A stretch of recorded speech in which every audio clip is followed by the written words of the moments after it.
আসসালামু আলাইকুম। বাংলাদেশ বেতার, রাজশাহী। স্থানীয় সংবাদ পড়ছি নূরজাহান বন্যা। রাজশাহীতে জেলা প্রশাসনের উদ্যোগে রাজস্ব সম্মেলন অনুষ্ঠিত হয়েছে। আজ সকালে জেলা প্রশাসকের সম্মেলন কক্ষে এই অনুষ্ঠানের আয়োজন করা হয়। রাজস্ব সম্মেলনে বক্তব্য রাখেন রাজশাহীর অতিরিক্ত জেলা প্রশাসক রাজস্ব মোহাম্মদ জোবায়ের হোসেন। এই সম্মেলনে রাজশাহীর সকল উপজেলা নির্বাহী কর্মকর্তা এবং সকল সহকারী কমিশনার ভূমি উপস্থিত ছিলেন। সম্মেলনে ভূমি, রাজস্ব, এলডি ট্যাক্স, রেন্ট সার্টিফিকেট মামলা, সায়রাত মহাল ব্যবস্থাপনা, ভূমি অধিগ্রহণ প্রভৃতি বিষয়ে আলোচনা হয়। এদিকে নওগাঁ জেলা প্রশাসনের মাসিক রাজস্ব সভা অনুষ্ঠিত হয়েছে। আজ জেলা প্রশাসকের সম্মেলন কক্ষে অনুষ্ঠিত সভায় সভাপতিত্ব করেন জেলা প্রশাসক মোহাম্মদ আব্দুল আওয়াল। এ সভায় খাস জলাশয় ও ভূমি উন্নয়ন কর আদায়ের ওপর গুরুত্ব আরোপ করা হয়। এছাড়া ফসলি জমি থেকে মাটি কাটা বন্ধে কার্যকর পদক্ষেপ গ্রহণে দিক নির্দেশনা প্রদান করেন কর্মকর্তারা। সভায় অতিরিক্ত জেলা প্রশাসক সোহেল রানা, বিভিন্ন উপজেলার উপজেলা নির্বাহী কর্মকর্তা, উপজেলা সহকারী কমিশনার, ভূমি ও অন্যান্য সদস্যগণ উপস্থিত ছিলেন। ঈদ উল ফিতর উপলক্ষে যানজট নিরসনে নাটোরে মতবিনিময় সভা অনুষ্ঠিত হয়েছে। আজ জেলা প্রশাসকের সম্মেলন কক্ষে অনুষ্ঠিত সভায় সভাপতিত্ব করেন জেলা প্রশাসক আসমা শাহিন। সভায় জেলার যানজটের কারণ হিসেবে ৮টি ট্রাফিক পয়েন্ট চিহ্নিত করা হয়। এসব পয়েন্টে যানজট নিরসনে আইন শৃঙ্খলা রক্ষাকারী বাহিনীর টহল জোরদার করা হয়েছে বলে সভায় জানানো হয়। ঈদে বাস বে ব্যবহার করে যাত্রী ওঠানামা নিশ্চিত করা, শহরের ইজি বাইক চলাচলে ট্রাফিক ব্যবস্থা উন্নত করার সিদ্ধান্ত গ্রহণ করা হয়। সভায় অন্যান্যের মধ্যে বক্তব্য রাখেন সেনাবাহিনীর জেলা কমান্ডার লেফটেন্যান্ট কর্নেল মুক্তাদির রহমান, পুলিশ সুপার মোহাম্মদ আমজাদ হোসেন, অতিরিক্ত জেলা ম্যাজিস্ট্রেট আসমা খাতুন, সড়ক ও জনপথ বিভাগের নির্বাহী প্রকৌশলী কামরুল হাসান সরকার।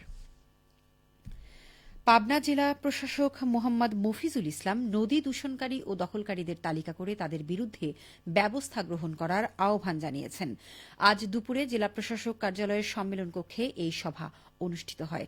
জেলা প্রশাসকের সভাপতিত্বে সভায় উপস্থিত ছিলেন অতিরিক্ত জেলা প্রশাসক জাহাঙ্গীর আলম, পাবনা এলজিইডির নির্বাহী প্রকৌশলী মনিরুল ইসলাম ও বিভিন্ন সরকারি প্রতিষ্ঠানের প্রধানরা।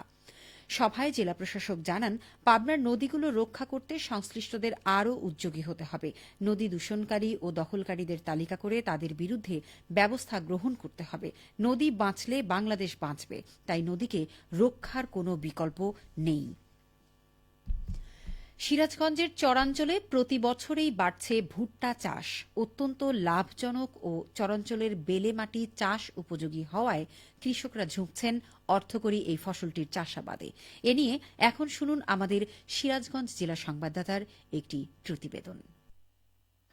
সিরাজগঞ্জ জেলা জুড়ে প্রতি বছরই ভুট্টার আবাদ হয়। বিশেষত জেলার যমুনা নদীর চরাঞ্চল অধ্যুষিত সদর, কাজীপুর, বেলকুচি, চৌহালি ও শাহজাদপুরের কৃষকেরা ব্যাপক হারে অর্থকরী এই ফসলটির চাষাবাদ করে থাকে। চরাঞ্চলের বেলে দোআঁশ মাটি ভুট্টা চাষের জন্য উপযোগী। প্রতি বিঘায় জমি প্রস্তুত, বীজ, সেচ, সার, কীটনাশক ও শ্রমিক বাবদ মাত্র 10 থেকে 12 হাজার টাকা ব্যয়ে 35 থেকে 40 মণ ভুট্টা উৎপাদন হয়ে থাকে, যার বাজার মূল্য প্রায় 45 থেকে 50 হাজার টাকা। ফলে ভুট্টায় ভালো লাভ হচ্ছে বলে জানালেন কৃষকেরা। আমি 5 বিঘা ভুট্টা কাটছি, ভুট্টা খুব উন্নত, এবার যদি দাম পাই তাহলে খুব মুনাফা হবে। চরের মাটি বেলে দোহাস, তাই এখানে প্রচুর ভুট্টা হয়। ভুট্টার যদি বাজার কম পক্ষে যদি 1000 টাকাও হয়, তাও এক বিঘাতে আমার 40 মণ ভুট্টা হলে 40,000 টাকাই হবে, আর আমার খরচ হয় 15,000 টাকা বিঘা প্রতি। সদর উপজেলা কৃষি কর্মকর্তা কৃষিবিদ আনোয়ার সাদাত বলেন, ভুট্টা আবাদ বাড়াতে কৃষকদের নানা পরামর্শের পাশাপাশি কৃষি বিভাগ থেকে প্রদান করা হচ্ছে প্রয়োজনীয় সহায়তা।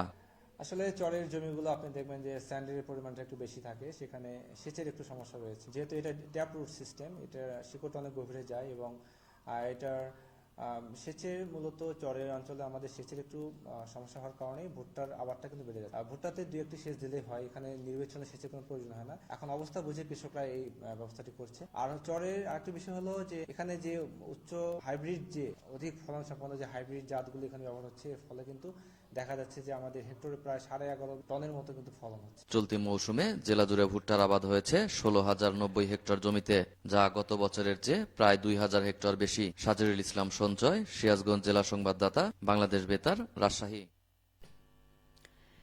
সবশেষে আবহাওয়া। আজ দুপুর 2টায় রাজশাহীতে তাপমাত্রা ছিল 28.5 ডিগ্রি সেলসিয়াস।